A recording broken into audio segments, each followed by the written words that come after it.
এদিকে একজন আমাকে কমেন্টে বলেছে যে আমি নাকি এগুলা বেকার কাজ করি। তো দেখো এই যে এগুলা কম মানে যেগুলো আর কি ডলার জমেছে সেগুলো আর কি ফেল্ড হয়ে গেছে ব্যাংক সেট আপটা ঠিক রকম না হওয়ার জন্য।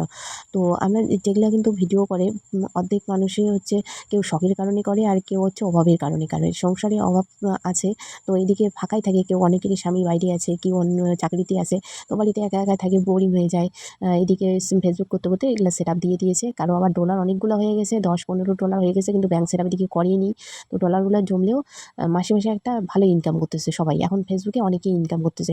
তো সেগুলো দেখে কিন্তু যেই যেই দুই একটা মানুষ আমাকে নেগেটিভ কমেন্ট করে, দুইজন শুধু করে, তাদের নাম আমি বলবো না, তাদের নাম বলে কোনো লাভ নেই, তাদের কেন আমি এখানে দেখাবো। তো তারা আমাকে এমনভাবে বলে যে এটা নাকি আমি ইনকাম করতেছি। তো হ্যাঁ, আমাকে যদি এটা যদি আমি ইনকাম করি, সেটা আমার পরিশ্রমের টাকা আমাকে দেয়।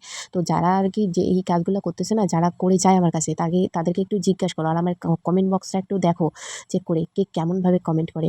তো নিজে যেগুলো আর কি নিজেও তো খুব আশা করে পেজ প্রোফাইল খুলে রেখেছো, কত ইনকাম করতেছো, তো উল্টাপাল্টা কথা না বলে নিজের কন্টেন্টে ধ্যান দাও। মানুষের পিছনে কাটি না করে নিজেরটা দেখো আগে, তারপরে মানুষটা বলো। নিজের কাজের প্রতি ধ্যান নেই, আবার আমাকেই জ্ঞান দিতে আসে। তো যে নারী রাঁধে সে কিন্তু চুলও বাঁধতে পারে, হ্যাঁ, এই কথাটা মাথায় রেখে মানুষকে কমেন্ট করবে। হয়তো তোমার বউ এগুলো করতে না পারে, কিন্তু সবাই এরকম না, সবাই নিজের সংসারের কাজ করলেও সব কিছু মাথায় বুদ্ধি থাকলে না সব কিছু করা যায়।